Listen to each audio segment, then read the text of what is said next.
Coming up next is Dr. Kimberly Taylor. Here's your chance to talk about what matters to you. Although you will receive helpful advice from Dr. Taylor, remember, this is not to be construed as a form of psychotherapy, diagnosis, or treatment, and cannot replace a therapeutic relationship with a mental health professional. You can reach Dr. Taylor by calling 564-1290 or toll free at 866-564-1290. You can also listen live on the internet at drkimtaylorshow.com. So here now is Dr. Kimberly Taylor.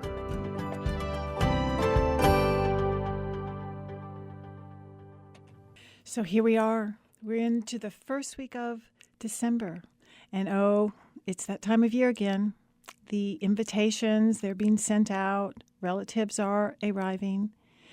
You know the ones who come in, they drink all your wine, they sit on your couch, they leave before dishes are cleared from the holiday table, and on their way out the door they let you know, oh, and by the way, I have a few more parties to get to.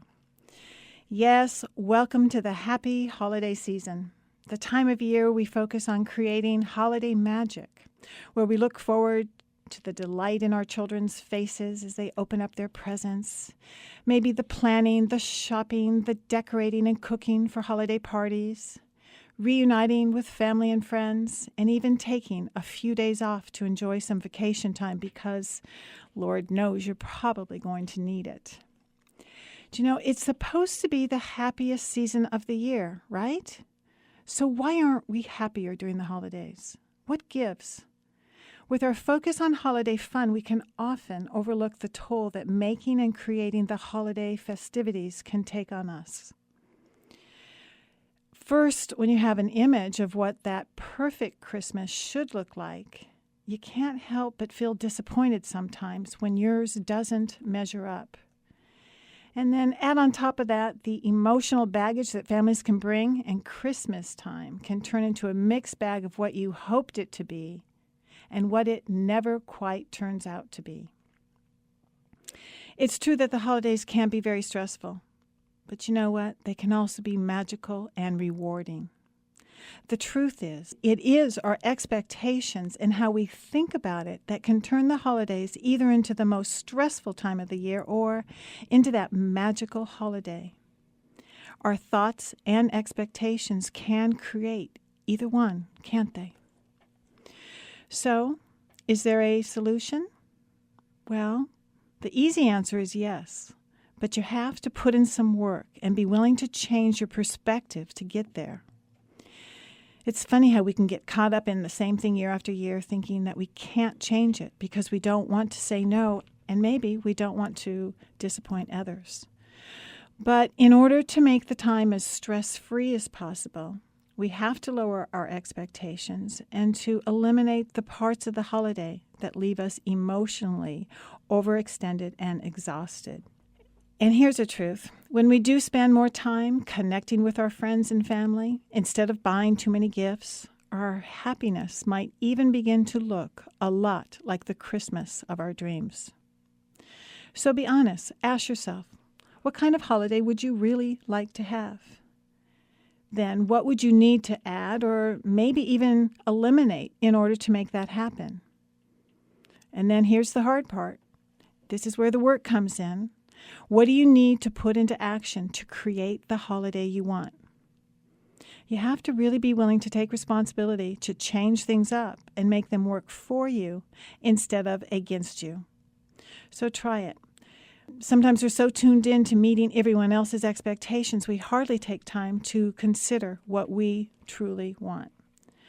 So for today, take one step towards your ideal holiday, and then keep going, step by step, to create the experience that you want, and be willing to do your part in making that happen. Here are some tips to help you keep your holidays stress-free. First, keep your expectations realistic and focus on what's important. Give in a way that brings you joy instead of obligation. Even get back to the basics. Keep it simple. Maybe you want to start a family gift exchange or set a price point for gifts, and then don't overspend. Do something nice for someone in need. And don't forget to take time for yourself. It's good to hold on to some traditions, but also be willing to create some new ones as your family changes and grows. And lastly, if the holidays are difficult for you because of a loss of a loved one, remember it's okay to accept your feelings of sadness and don't try to force yourself to be happy. So I'm going to be here like I am every Thursday. I'm ready to take your phone calls. So I want you to get on the phone now. You can reach me by calling 564-1290 or toll free at 866-564-1290. I'll be right back to take your calls right after the break. I'm Kimberly Taylor, and you're listening to KZSB AM 1290. You are listening to Dr. Kimberly Taylor. You can reach her by calling 564-1290 or toll free at 866-564-1290. Hi, this is Dr. Kim, and we're on the phone now with Jennifer. Welcome to the program. Hello. I'm calling today because I'm really upset with the situation at my son's school. He is 7 years old, and he has been reading since he was 3. Kid is just smart kid. Super, super smart. Mm-hmm. Very smart. And I put him in a really good preschool, and now he's in school, and he's just so bored. And I'm just really frustrated and kind of, really, to tell the truth, I'm kind of angry with the teacher because she's not giving him work that's challenging. He's doing work that everybody else is doing, but he can already do the work really fast, and he gets bored, and then he starts being kind of naughty, and he's been getting in trouble at school. And I've had several phone calls from the teacher, and he comes home and he doesn't want to go to school. He hates it, Mm-hmm. and he says he's bored. Mm-hmm. So I'm kind of feeling frustrated and angry. Okay. You say that you have spoken to the teacher as far as having her perhaps give him more work, or just when she calls to say that he's acting out?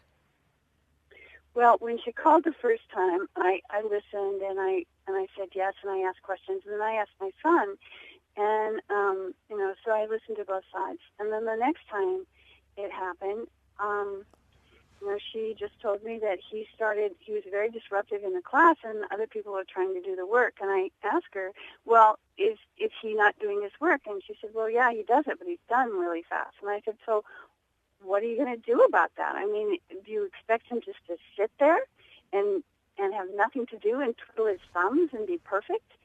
And she got kind of defensive. And so the conversation didn't go very well. Okay, and it probably won't, just as long as you are angry and you are trying to tell her that she has to change. Let's back up a bit. Is your son engaged in a lot of activities outside of school that would be stimulating for him?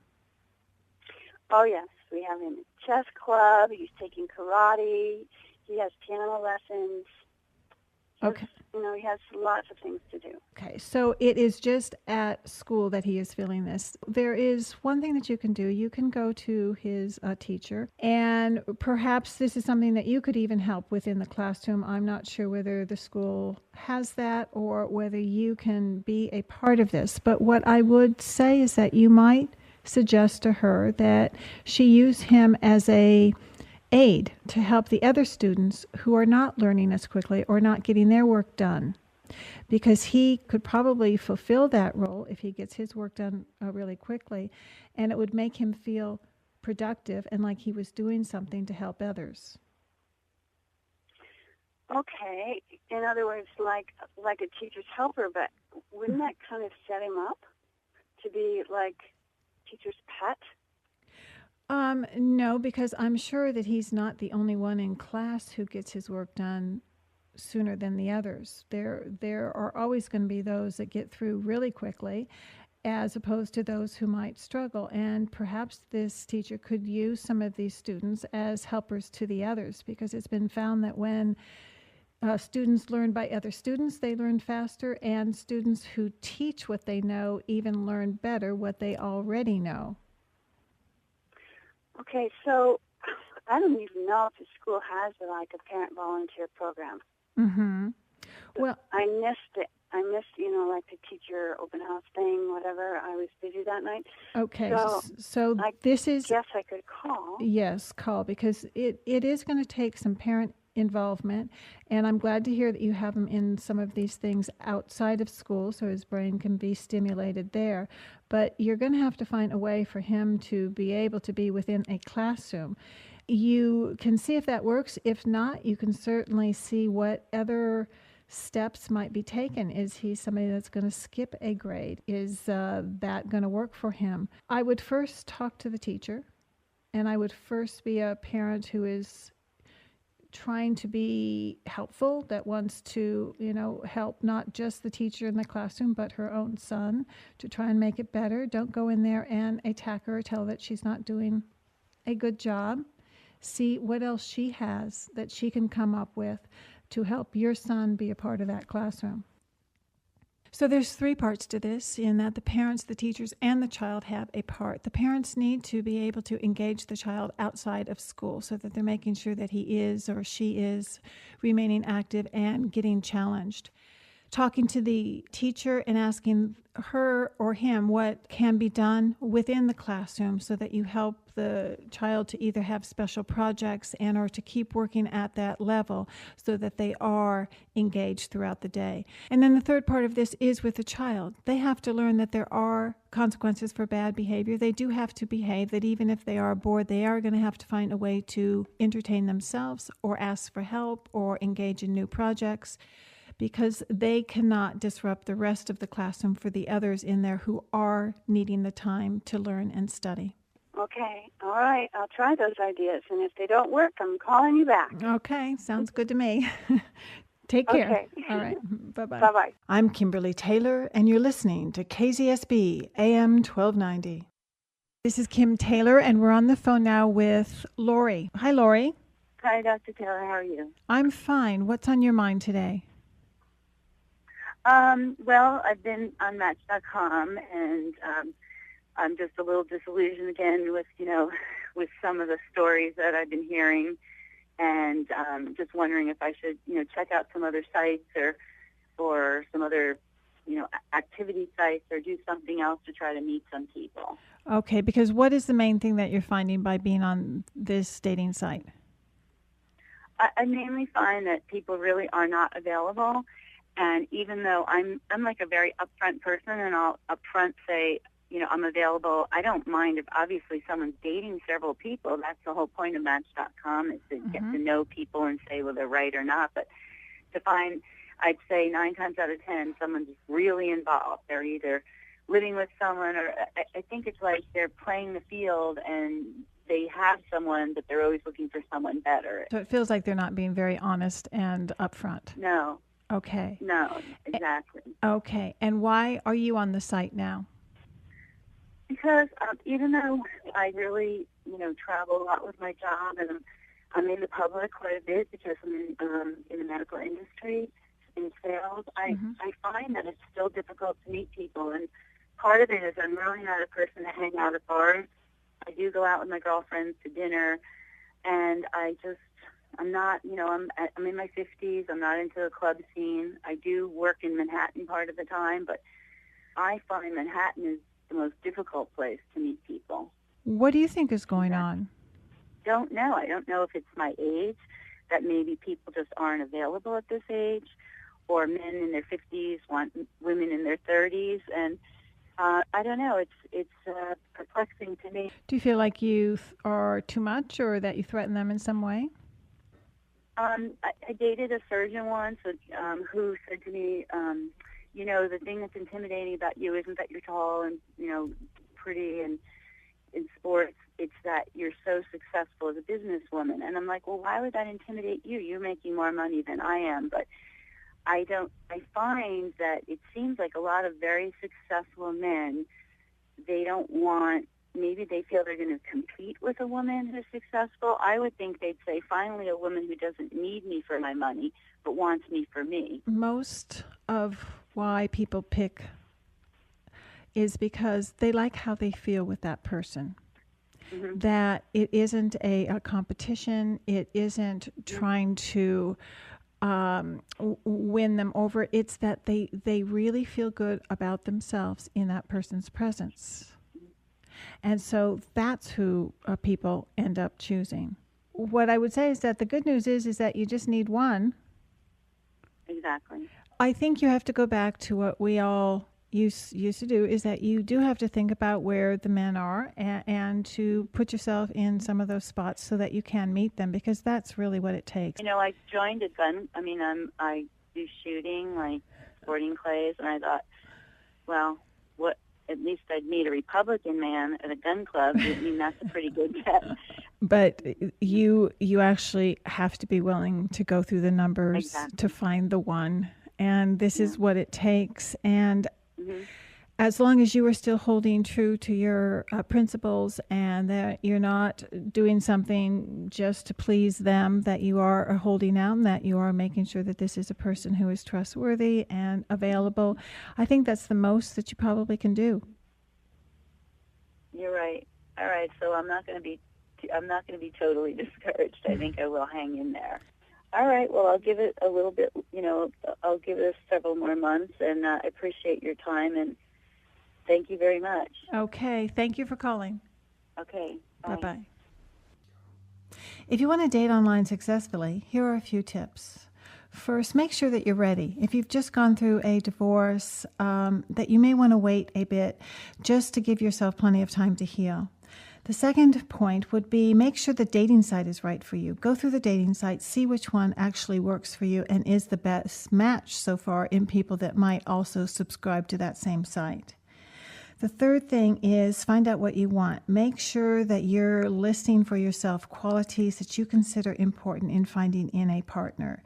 Do you want kids? Do you want pets? What kind of lifestyle do you want? And make sure that you are also including that in your profile, because the last part of this is you want to write a winning profile, meaning that you are putting yourself out there, that you're being as open and honest as you can when you describe who you are and what you want. And lastly, be kind to yourself. This is going to take some time. You're going to have to do a lot of weeding out. So you're going to have to be into it for the long term. I'm Kimberly Taylor, and you're listening to KZSB AM 1290. You are listening to Dr. Kimberly Taylor. You can reach her by calling 564-1290 or toll free at 866-564-1290. So here's a question we have by email. It says, Dear Dr. Kim, the holiday season has always been a special time in my family. It is a big time of gathering, having great food, and celebration, decorations, giving, and receiving gifts. But this year, I'm finding it difficult to enjoy the holiday process. I lost my mother this year, who had an incredible gift of making the holidays magical for our family. I feel like now that she is gone, the holiday celebration baton has been passed on to me. But I don't have the energy, time, imagination, or resources she had, and I'm afraid of letting my family down. I'm also afraid of letting my mom down. I know the practical answer is to not get caught up in the materialism and busyness of making everyone happy, but I can't seem to do it. I hate this. I just want to be okay with what is and not feel responsible for making everyone else happy during this season. What can I do? Maggie. Well, first, Maggie, I'm really sorry for your loss. I know that the first holidays are really going to be the hardest for you and your family. As a personal point, I'm not a stranger to this kind of pain. I lost my own father 2 years ago at Christmas time. So, yes, it is going to be hard, but what does help is keeping some of those old traditions, because they really help to get you through. You aren't going to do it the same way that your mom did, but you are going to remember some of the things that she did, or a favorite recipe, or something that she always liked to do, or a certain song that she liked to have sung. So what happened in our family is we always got my dad this huge box of C's candy, and he would always open the wrapping, but he'd never opened the box because he never shared it with us. And we would always tease him and laugh because he would take this home. He really enjoyed his sweets, and he never gained a pound, but he loved his chocolates. And so the first Christmas after he had passed, someone in the family actually brought a box of C's. And we actually decided that this year we were going to open it, and we all had a piece of it for our dad. So do something that does honor your mom, and this is going to make you feel good. And others then will join with you in this so that you can share her and celebrate her presence in your life. It's really important to do that. And sometimes just keeping her in your thoughts and in your heart and sharing her is somehow the way that we do keep the loved ones alive. Hi, Katie. How can I help you today? Hi. I have a lot of anxiety in social situations. If I'm like around like a group of maybe 3 or more people, I feel really like nervous and anxious, and I can't be around them. I feel like they're like judging everything I do or say, and I feel like I can't speak if I'm with more than like 3 or 4 people, even if I know all of them. Okay. And when did this first start? It's been like that for like a while. Like I've always been really shy, and just like I feel like it's been getting worse. Like I don't like talking on the phone. I don't like ordering. Like I don't even like really ordering at restaurants. If I have more than a one-word thing to order, I can't even order it because I get so nervous. Okay.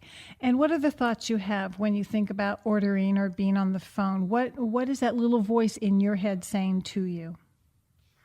I just feel like the person I'm speaking to is like judging what I'm saying or what I'm ordering, or like I'm going to annoy them, but they're going to think I'm like stupid for like whatever I'm saying. Okay. So what if they were to judge you? What if they thought you were stupid? Yeah, I know. That's what everyone like says to me, and like, what do you care if they think? But I just can't. Like, I know that it's stupid that I think this. I just can't. Okay, but what do you think would happen to you if they did judge you? Nothing. Nothing. Okay. So even if they said it or thought it, do you think you would survive? Yeah. Okay. That's actually really, Yeah, that's true. really important for you to remind yourself of each time you're in one of those situations. Yeah. Okay. Because what other people think about you, it's none of your business. But what I will tell you is that 99.5% of the time, who people are actually thinking about is themselves. Yeah. So all the time you're thinking about that they're thinking about you, you have to remind yourself that they don't have time to think about me because they're wondering if I like them. They are wondering if I think they're stupid. Yeah. Okay. Oh, yeah. You really need to start to remind yourself that you're okay. And even if they don't like you, even if they think something, that you will survive. Because what you've done is you're giving in to your fear. And the more you give into it, the bigger it gets. Mm-hmm. I don't think you're so afraid of what they're going to think as much as you just get really anxious when you start to feel the feelings around it. Yeah. Does that make sense to you? Yeah, it does. Okay. But one of the things that does concern me is you saying that this has been going on for a long time, that it started out shy, but then you just think it's getting worse and worse. Mm-hmm. Well, one of the things is that there is definitely therapy that can help you to kind of go step by step with you through this process to increase your feelings of confidence and decrease your fearful feelings. Mm-hmm. That it might help to go in to see a counselor. And also at times, if it's more of a generalized anxiety, which is what yours kind of sounds like, that you're kind of scared of a lot of things, not just one or two specific things. Yeah. That sometimes a medication can help. Mm-hmm. And I don't know whether you've ever thought of that or considered that, but it is a possibility out there that it can help and aid you in moving through this. Because if you don't start to change, number one, the way you think about it, it just might get worse and worse. So going to therapy, changing your thoughts about it, and then possibly having a medication to help to decrease your anxious feelings might also help you. Okay, yeah. Okay? But one of my favorite quotes is by Aristotle, and it is, if you don't want to be judged, do nothing, say nothing, and be nothing. And you don't want to get to that place. Yeah, you're right. Okay, so I think the only thing that you need to remind yourself is, whatever they think, it says more about them than it will ever say anything about you. Mm-hmm. Okay? Okay. And that whatever they do say, it just has to matter less than what you think about yourself. Mm-hmm. It's almost like building the emotional muscle. You have to face your fear each and every time and move past it instead of give in to it. And the more you do that, the less fear you'll have and the stronger and more confident you'll feel. I'm Kimberly Taylor, and you're listening to KZSB AM 1290. Hi, this is Kim Taylor, and we're on the phone with Bob. Hi, Bob. What's on your mind today? Hi, Dr. Taylor. Thank you very much for taking my call. I appreciate it. Mm-hmm. My problem is that I fell in love with a woman about 3 years ago, and then about a year and a half ago, she pretty much dumped me. I don't really know why. And I've been without her for about 16 months or a year and a half, and I still have her on my mind all the time. For some reason, I just can't get her off my mind. Okay. What is your best guess about why she left? I really don't know. I can tell you what she accused me of. Okay. I don't know what it was inside of her that made her leave. But she told me I had disdain for her. I'll never forget these words. That I had disdain for her, that I hated her, and that I liked to see her in pain. And I just cannot resonate with those at all. That doesn't make sense to me. Had something like this ever happened before, where she just didn't want to talk about something, or she wouldn't admit what was really going on with her? Well, she would say that there's certain things she would never reveal to me and tell me before. Okay. She made that clear right from the beginning, that she had certain privacy areas. And one other time when she got angry at me was around, she's totally infatuated with dogs. She has 3 dogs and totally enmeshed with them. And I think early on I made some comment about her dogs, and her son also did, and she got very angry about that. But that was the only other time. It was usually pretty loving and very caring. Okay, but what you're actually talking about is that there was a huge gap here. She told you from the very start that there were things about her that she was not going to open up to you about, that there were things that she was going to keep private. That is true. Okay, so she was already entering into this not willing to be open and forthright. That's probably true. Okay, and you have... Or very, very fearful or skittish, and was going to wait a long time to see if she could trust me. And it sounds like you were willing to stay in there and to wait for that to happen, but that she wasn't learning to grow and to trust and to be able to open up to you about what was really going on with her. And when she can't reveal what her truth is and what's really going on, you're going to feel like you're fighting something and you're in the dark. That is correct. Okay. I feel like I've been in the dark for a year and a half. Okay. And that's because you haven't been able to let go of this because you don't understand it.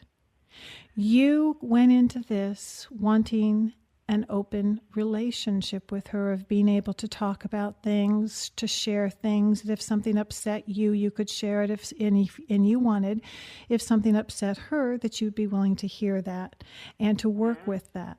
She wasn't open for that kind of relationship. Yeah, I guess she really wasn't. And no. I was in disbelief of that, because I just thought we had so many great qualities together and so much fun and so much humor and so Mm-hmm. many things that we enjoyed together. I just thought we could make a breakthrough somewhere, Well, and you were willing to do that. And I think it's important that your takeaway from this is that you were ready. You were there. I definitely. Yes, but that she had... I even told her, Dr. Kim, Mm-hmm. that I wanted to, commit to her and have a committed relationship Mm-hmm. and to really talk about that. And she really had a hard time with that and didn't know what that meant and didn't want to. And then finally she said, every time people commit to another, it just destroys the relationship. Okay. And she couldn't understand my perspective on commitment at all. Right. And that is because she hasn't grown to that level. She hasn't been able to evolve so that she could trust herself to be honest in a relationship and to grow and to be intimate with somebody on a long-term basis. She's too afraid about being found out or to be revealed, expecting to get hurt or rejected by others. Was that she mentioned to me a number of times that I can't remember her exact words, but something like, I have a formidable force field around me, and I can just call the curtain down and just lock anyone out. And so what pretty good image, huh? Yes, it is. And what she just told you is, if at any point in time you say something or do something that disappoints me or that I do not approve of, I will put down this force field and I will shut you out, and you will not know what hit you. And I will not be open, and I will not share this with you because I am not willing to trust somebody else. Well, I think the most important thing for you to know is she didn't do it because of you. She did it because of her. Self-protective. Very much. That this you can't take on a personal level because you were there and you were present. This is issues that she's having that she needs to find a way to resolve. But it was not because of you. It was because of her. I'm Kimberly Taylor, and you're listening to KZSB AM 1290. So as we're talking about the holidays and keeping yourself sane and happy, I want you to first think about what you want. And let go of all of the obligations, the expectations to please others, and really start by taking a couple of deep breaths until you feel yourself start to relax. And as your stress levels decrease and you can feel yourself relaxing, take a moment to become aware of what you need to make your holidays successful. The hard part is going to be to put it into action and to do that which you say that you want. But be willing to assert yourself and ask for what you need, or be willing to accept what is and find a way to make it joyful. So when you can expand your mind and find that calm and that joy, it will be there for you, that happiness, just a few breaths away. I do want to remind you that this program is going to be rebroadcast tonight at 10 and then Sundays at noon. And you can also listen to the program live on the internet. You can go to my website at drkimtaylorshow.com, or now you can download it as a podcast on iTunes. We'll be right back after the break. I'm Kimberly Taylor, and you're listening to KZSB AM 1290. You are listening to Dr. Kimberly Taylor. You can reach her by calling 564-1290 or toll-free at 866-564-1290. Hi, this is Dr. Kim Taylor, and we're on the phone now with Sally. Hi, Sally. Hi. What's on your mind today? Well, I've been divorced for about 2.5 years, and during that time, each of my children have come to live with me for a period of time. My son first, and he moved, and he's been gone for a while. Then my daughter moved in, and she has now moved out with her new boyfriend, and now I'm by myself. And as much as I want this new life for her, there's going to be a little bit of a void in my life. Just not that we were together 24/7 because she works, but just, I guess, worrying about somebody else in the house. So now you actually are at the point in your life where you actually have to come to terms with not just your divorce, but the empty nest, and what are you going to do with the rest of your life? Mm-hmm. And I really have such feelings of just aloneness, of sadness. not very much sadness. Tell me about the sadness. Well, the sadness every day still is about my divorce. That, I've come to terms with it, but I guess I must still love him because I think about him all the time.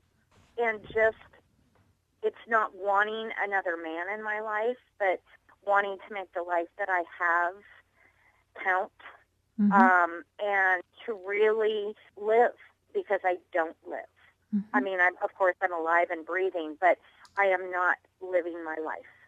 Do you think that you're I'm waiting for something to happen. Okay. Do you feel like you're missing him, or is it that you're missing having someone to do this with so that you don't feel all alone at this time in your life?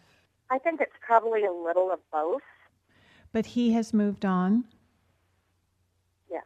Okay. So it really does mean that you also need to move on and need to move on into this new chapter where you are going to have to create a new life, and you're going to have to do it on your own. Yes. And I do feel that I've done a lot of that I am doing it on my own. Not that I really want to, but I am. But there's a feeling of being stuck, a feeling of being lost, a feeling of that I'm not the person I used to be at all, and that really bothers me. What you are describing is having to go through a divorce, not having wanted it, having seen yourself as someone who's always going to be married and that you were just going to be living your life along with him. And now you have to change all of that. Mm-hmm. Okay. So this is, and it sounds like that maybe perhaps the grieving process got stopped a bit when your kids came to live with you and you could focus on them.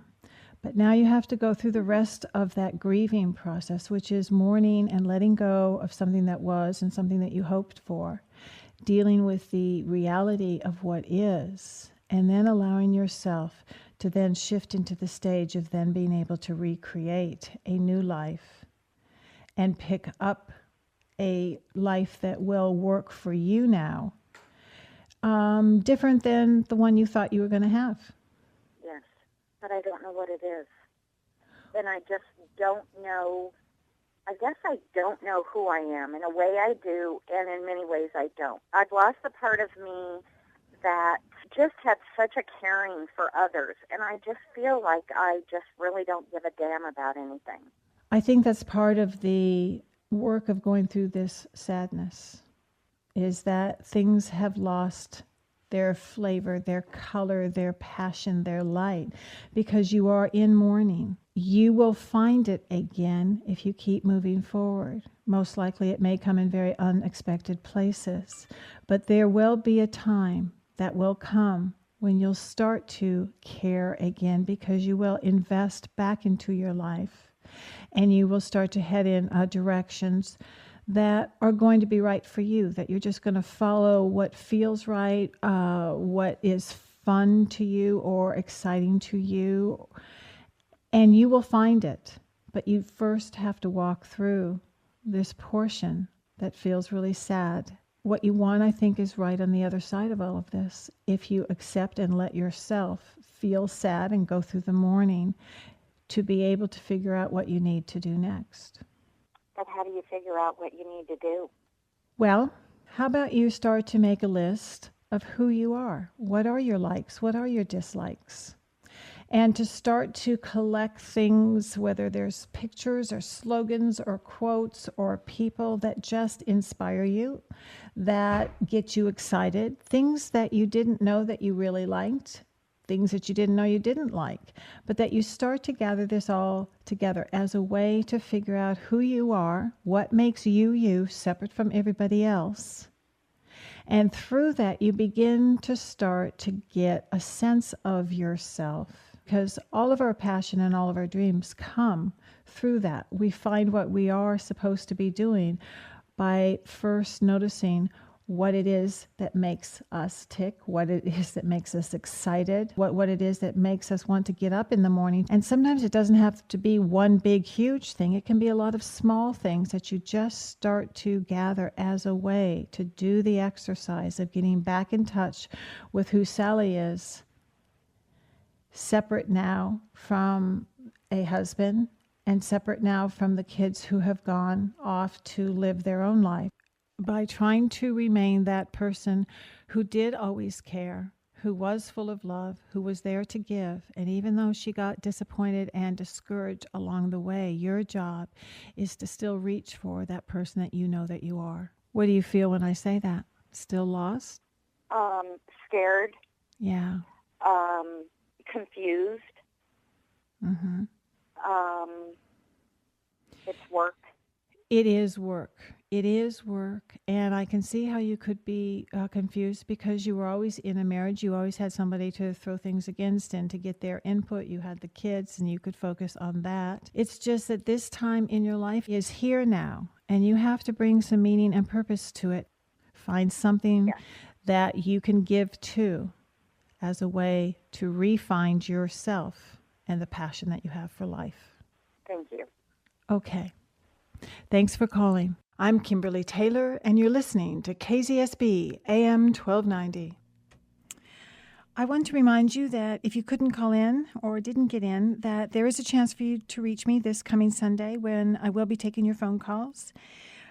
You can check out my website for information on how to reach me on that day at drkimtaylorshow.com.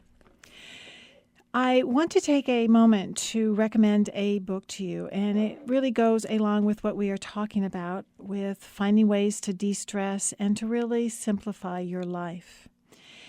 The book is called Inner Simplicity. It's by Elaine St. James, and it's a very small, simply written book with very meaningful insight and helpful advice into how to simplify your thoughts and your life. And it really helps to kind of pare down and get down to all those things that really do matter and to get rid of some of the other baggage that we all carry with us. It happens to be the author's own life's journey, and it's how she has found ways to increase her own physical and mental well-being. So it's filled with lots of good tools, and it might help you to change your life. And it also might be a great gift for you to share and to give to someone else this holiday season. So again, the name is Inner Simplicity, and the author is Elaine St. James. We'll be right back. I'm Kimberly Taylor, and you're listening to KZSB AM 1290.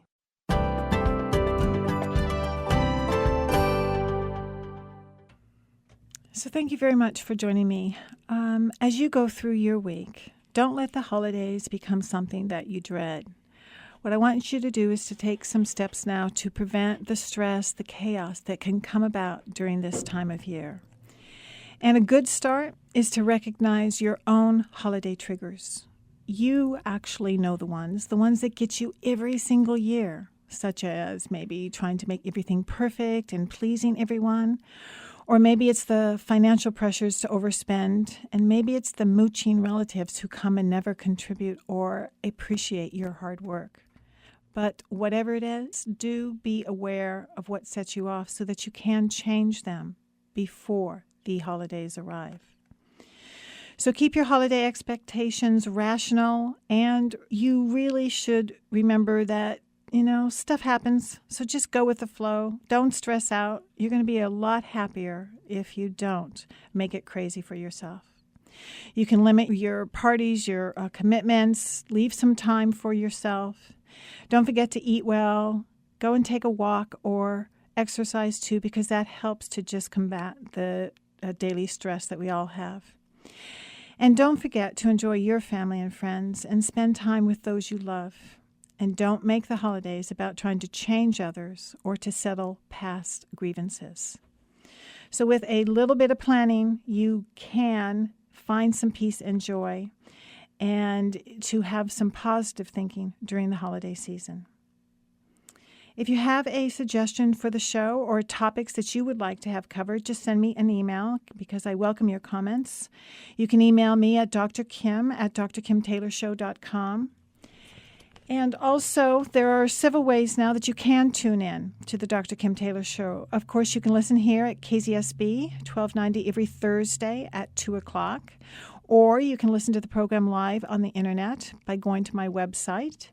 And if you want to listen to any past shows, you can find them on my website. And now I've just made them available as podcasts on iTunes. So check it out. There's no excuse for you not to tune in. Once more, I do want to let you know that you can call me this coming Sunday. Check out my website at drkimtaylorshow.com about how to contact me, and I'd love to talk to you at that time. So, meanwhile, have a great week, and until then, be good to yourself and take a few minutes in your day to breathe and be thankful for what is good in your life. Remember, no one else has to change in order for you to get better.